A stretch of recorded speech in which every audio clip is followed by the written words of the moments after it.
월요일 날 정경심 교수의 결심 공판이 있었거든요. 아마 그러니까 선고는 8월 한 10일 그 즈음에 나올 것 같아요. 보통 이제 결심 공판하고 나면은 한 달 정도 안에 결과가 나오거든요.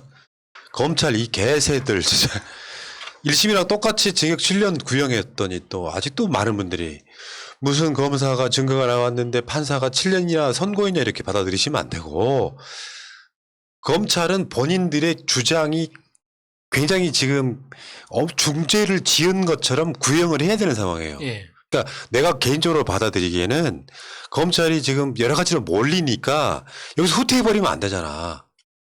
1심에서 징역 7년을 구형해서 법정 구속시키는 상태였었잖아요. 나중에 징역 4년이 나와가지고. 그러니까 징역 7년을 구형함으로써 자신들은 후퇴한 게 아니다라는 일종의 선동성 어떤 구형을 해버린 것이고, 저는 다음 달 초중순에 있을 이 선고는 1심하고는 확실히 다르게 나올 거라고 봐요.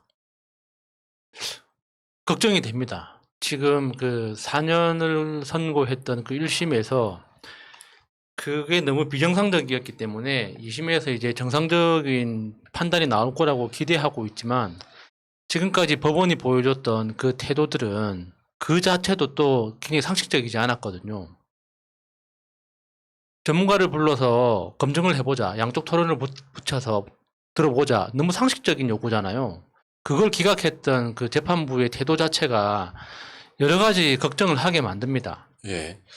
근데 1심은 재판부 리스크가 생각보다 컸고, 2심은 제가 봤을 때는 오히려 어떤 흐름이나 이런, 아무리 사람이 내가 처음에 판사로 들어올 때 1심처럼 검찰보다 더 세게 나가야지, 그런 사람들이 아닌 이상은 상식과 상식이 오고 가는 재판에서 그 정도로 무참히 깨졌다면요, 저는 재판부는 제대로 저는 판결을 내리지 않을까 이런 생각을 해봐요. 증거에 입각해서 그 증거를 갖고 정경심이 유죄냐 무죄냐, 설사 억울하다고 할지라도 증거 자체가 검찰 입장에서 부족했다라고 느끼면 그건 당연히 어떤 의심이 가더라도 그것은 일종의 무죄가 돼야 되는, 난 그런 방향으로 가고 있다고 보거든요. 그러니까 검찰 입장에서는 후퇴함 없이 1심하고 똑같이 7년을 구형한 게 아니냐라고 한번 생각을 한번 해보는 거죠. 검찰이 그만큼 몰리고 있다.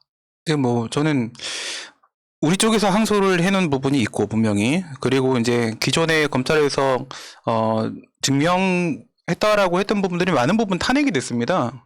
그렇기 때문에 저는 이건 사실 사실 오인에 따른 기존의 판결의 위법성이 인정이 되고, 그래서 무죄까지도 갈 가능성이 저는 있다고 기대를 하거든요. 처음에 2심 재판부 들어왔을 때 그때부터 저는 좀 희망을 보고 있었잖아요. 그런데 전 지금 기대해 볼 만하다고 생각합니다. 예. 네. 자, 이제 그 부분은 재판을 이제 또 보고 오신 분 이야기를 따로 다뤄봐야 되니까. 금요일 날도 재판이 있었어요. 조국 장관 재판. 조국 장관 재판에 장학금을 뇌물이라고 했던 바로 그 재판입니다. 네. 정경심 교수로 다른 재판이에요. 이런 걸 재판 받으러 다니는데 조국 장관의 페북을 있는 그대로 읽어드릴게요. 딸 장학금 보도는 여전히 기계적 중립도 지키지 않는다. 어제 7월 9일 공판 보도를 보고 참담한 마음이 듭니다. 딸이 장학금을 주신 교수님이 주위에 알리지 말라고 말했다는 문자를 부모에게 보낸 것만 헤드라인에 부각시키며 뭔가 큰 비밀이 있는 것처럼 보도합니다. 저와 노한중 원장님 변호인이 밝힌 증거는 거의 보도되지 않습니다. 예컨대 1. 노 원장님이 지도교수가 된 것은 후배 교수가 권유, 추천하여 맡은 것이다. 2-1.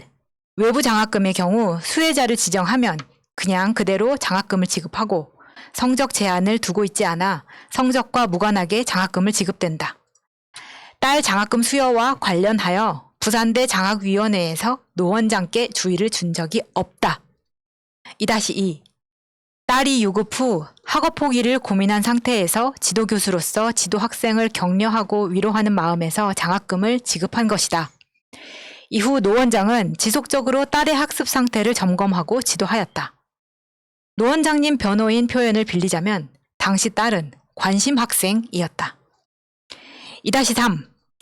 한 명 학생에 대해 연속적으로 장학금이 지급된 것은 딸 경우만이 아니다. 2-4. 장학금 수여는 공개 행사에서 이루어지며 비밀리에 진행된 적이 없다. 3-1. 노 원장의 부산대 병원장 응모 및 탈락은 조국과는 아무 관계가 없다. 부산대 병원장 후보에 오르지 못하였기에 청와대 민정수석실이 검증하지도 않았다. 3-2. 노 원장은 부산의료원장 선발의 선임의료원장의 제안으로 지원했으며 이 자리는 부산시 관할로 청와대가 관여하지 않는다. 4. 노 원장은 양산병원 관련하여 여야 정치인에게 업무상 부탁을 한 적이 있지만 조국에게 부탁한 적이 없다.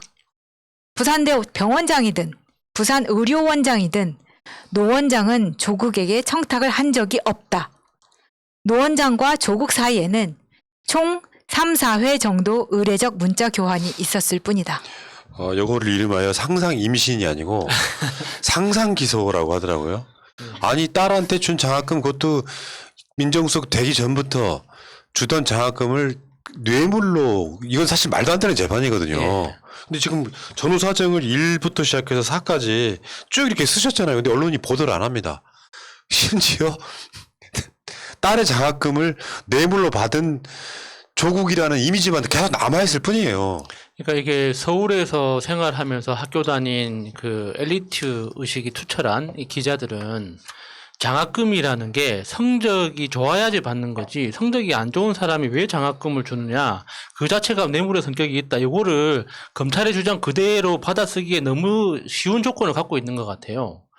제가 그 부산대 입학을 해서 졸업은 못했습니다만 부산대 입학을 해서 2학기 연속 학사 경고를 받았습니다. 이야. 그래서 3번 연속 받으면 이제 바로 이제 탈락이잖아요. 그래서 군대를 갔죠. 그래서 군대 갔다 와서 이제 첫 학기에 2.1을 받았습니다. 그러니까 학사 경고를 면했지. 잘했네. 그러니까 교수님이 고생했다고 장학금 주셨습니다. 부산대가 그런 학교예요. 아니 그거는요. 부산대는 재학생의 80%가 장학금을 받습니다. 어떤 명분으로든. 이거 근데 정리를 이거를 해드릴게요. 이거는 뭐라고 하는 건 말이 안 돼요. 지금 이제 야수님이 얘기하시는 게 바로 뭐냐면요. 활동 봉사 장학금입니다. 활동 봉사 장학금이 그 장학금의 내역 안에 뭐가 있냐면요. 성적 향상자에 대한 장학금이 있어요.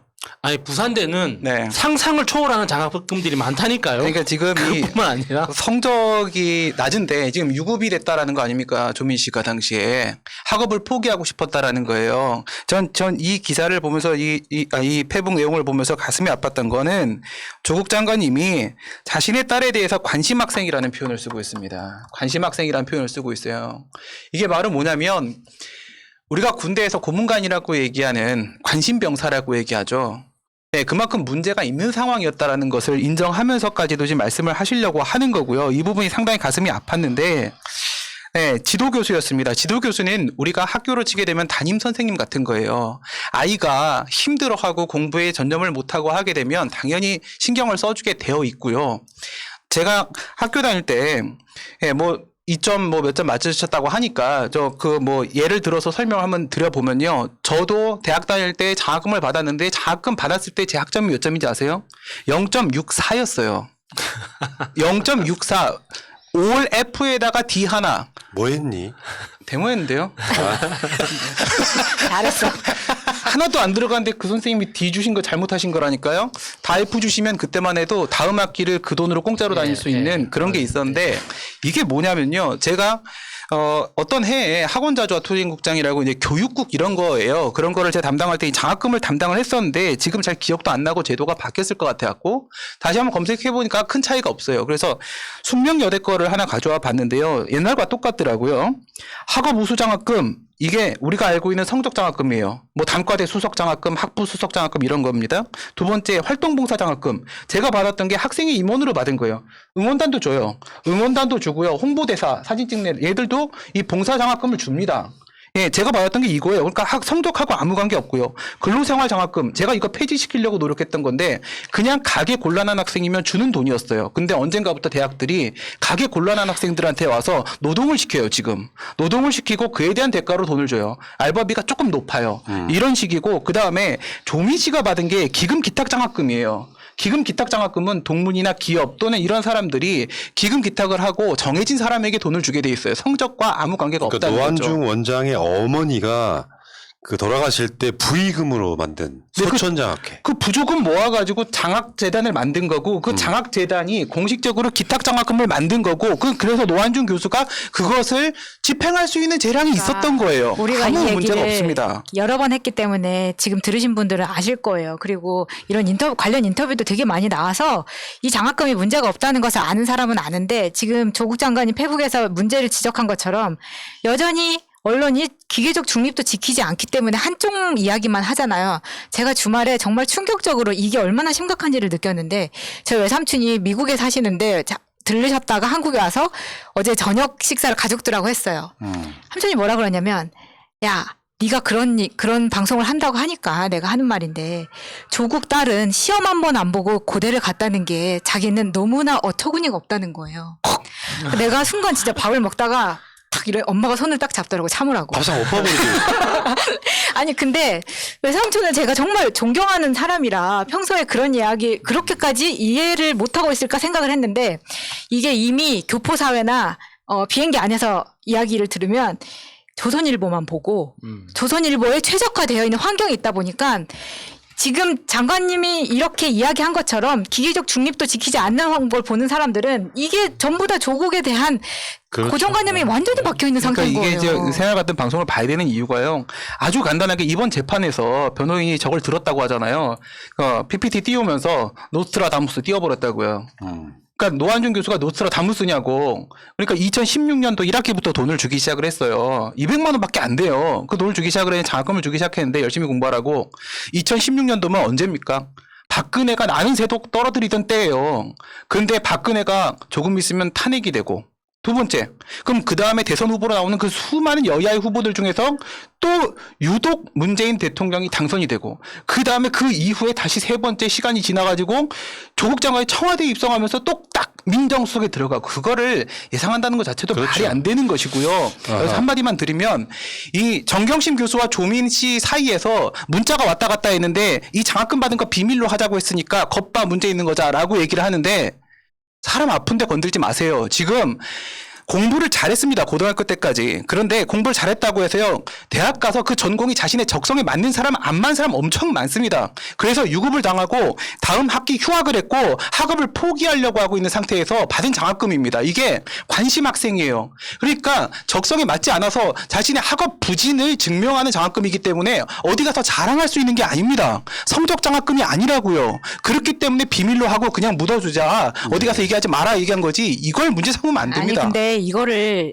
기계적 중립도 지키지 않는 애들은 그렇다 치는데 우리 쪽에서도 기계적 중립 안 지키고 조 장관의 입장에서만 하는 거를 보내도 되잖아요. 아니 오늘도 채널A에서 보니까 부산대는 혜택 많아. 이거 이제 가족 단톡방이 어떻게 유출이 됐는지 모르겠지만 그 화면만 딱 보여줘요. 그러면 누가 봐도 아 특혜 받았네 라고 이야기를 하지만 방금 야수님이 받은 것처럼 부산대 특혜를 그런 식으로 이야기했는데 나한테만 받은 특혜인 것처럼 방송국에서 그렇게 딱 화면을 띄워버리면 이거는 그냥 우리처럼 디테일하게 방송을 듣지 않는 사람은 그냥 다 넘어간다고. 근데 또 하나 우리가 또 주목해야 되는 게 노한중 원장님의 그 증언 중에서 그러니까 정상적으로 생활하기가 힘들다. 지인들하고도 관계가 다 끊어졌고 가족들한테도 미안하다. 이런 이야기가 나오거든요. 이게 무슨 뜻이냐면 그러니까 노한중 교수님이 처해 있는 그러니까 검찰이 그 뇌물 수수라는 그 혐의를 뒤집어 씌워서 수사하는 과정에서 그 주변 지인들을 다 팠다는 뜻이에요. 그러니까 그 주변 지인들이 그러니까 법원 판결이 나오기 전까지는 최대한 노한중 교수하고 연락을 끊는 게 자기한테 안전하잖아요. 그러니까 연락을 끊는 사람들을 비난할 수는 없습니다. 예. 근데 지금 노한중 교수는 이게 그러니까 재판이 진행되고 있지만 사실상 감옥에 있는 거하고 똑같은 효과. 조민양이나 조국 장관이 지금 처해 있는 그 상황 있잖아요. 그거랑 똑같은 거예요. 그러니까 지금 정신과 상담을 받고 약을 먹고 있다고 하잖아요. 검찰이 그런 식으로 수사를 한다고요. 지금도. 맞아. 네. 지금 검찰은 또 골 때리는 게 그 2017년 1학기 회의록 장학금 관련해 가지고 회의한 회의록 있잖아요. 요것이 문제가 있다고 해놓고는 실제로는 그것은 공개를 안 해. M1대를 갖다가 공개를 예, 하면서 지금 자신들한테 불리한 증거는 사실 제출하지도 않고 있는, 그러면서 이제 이런 거잖아요. 세상의 모든 관계를 뇌물 구조로 보면요. 여러분들 다 저한테 뭐 하나 물건 사면 다 뇌물이에요. 커피 한 잔 드세요라고 사오면 뇌물이라고. 사고 싶네. 우리도 농담처럼 이야기 하잖아. 야야, 내가 그런 가끔씩 그럴 때 있거든요. 쓸데없이 너무 이렇게 과용하게 쓰면 뇌물 주지 마. 그렇다고 안 자르는 거 아니야. 뭐 이런 식으로 이야기를 하잖아요. 그 구조를 다 뇌물로 보니까 진짜 막 민정수석이 되기 전부터 줬던 거를 딱 특정 그 민정수석 기간 동안만 뇌물로 기소를 하는 게 대한민국 사회에서 정말. 그리고 아까 그 조국 장관 페이스북에도 나오지만 의례적 감사 인사로 주고받은 문자 서너 통밖에 없다잖아요. 모르는 사이였던 거야. 그냥 노한중 원장이 봤을 때는 정말로 이렇게 케어해주고 싶은 괜찮은 학생이었던 것 같고요. 내가 봤을 때는 이 과정들을 지금 이런 재판을 하고 있으면 당사자는 얼마나 힘들겠습니까? 내가 금요일 날 방송 안 나오고 다른 사람 재판 증언 같잖아요. 자, 거기 이제 단독 재판부라 뭐 농담하는 게 아니라 검사와 판사를 제가 참교육하고 왔습니다. 이런 걸로 재판 받는 게 말이 안 된다고 생각한다. 이런 재판하는 거 자체가 말이 안 되고, 내가 방송을 많이 진행했지만 지금 피고인으로 그런 식으로 무슨 뭐 재판을 받는 걸 처음 봤다. 우리는 그런 방송 아닌데 정치인에 대한 알 권리 차원에서 이것은 검증 차원이지, 표현이 좀 거칠게 나갔다고 그래서 그거를 뭐 모욕죄 걸어서 재판을 말이 안 돼. 30분 동안이나. 원래 예상이 10분이었어요. 30분 동안 내가 단독 플레이를 했지. 그리고 그 책임은 나한테 있다. 자, 법정 구속. 아니, 판사를 화나게 해. 근데 이놈의 재판이라는 게 그런 거라니까. 그 재판 끝나고 나왔더니 조국 장관 재판이 덜 끝났었나 봐요. 조국 장관이 막 그 응원하시는 분들이 그 법정 주변에 엄청 있더라고요. 근데 그분들 표정을 보니까 너무 간절한 거야. 아까 그 미국에서 온 삼촌 있잖아요. 밥 절대 같이 먹지 마세요. 얘를 끊어. 아니. 그런 사람들이랑 어떻게 대화를 할 수 있어? 그러니까 그런 사람들을 설득시킬 수 있어야 된다니까요. 제가 시간만 좀 있었으면 설득했을 텐데. 밥상을 엎어야죠. 아휴. 오사춘기님 만들었어요. 내용도 모르면서 말이야. 어? 아니 근데 그렇게 휘둘린 사람들이 문제가 아니라 언론이 문제라니까요. 어떡합니까? 그러니까 유튜브라는 게 있잖아요. 여기 조금만 한 이틀만 앉아 있으면 참교육 되잖아. 내가 그 증언 뒀던 판사처럼. 아, 그런 세계가 있었어? 그런 표정이었다니까. 무죄 확실해. 맞아요. 저런 증인 좋아, 저런 증인. 안 쫄고 얘기하는 증인. 아, 진짜. 아, 쪼는 문제가 아니라 일단 그런 사건이 벌어진 게 대해서 나는 피고가 아니니까 피의자라고 주장하는 사람한테 사과한다. 우리 방송에 결국은 내 책임이다. 그러나 염두에 두셔야 될 만한 이야기를 쫙 했죠. 정치인에 대한 검증 차원에서 일베의 폭식투쟁을 공개적으로 지지한 사람을 우리가 그 사람한테 아이고 후보님 나오셨어요 합니까? 미친놈이라고 하지. 결론적으로 그런 걸로 모욕죄가 유죄가 된 거예요. 이야기 좀 샜는데 아무튼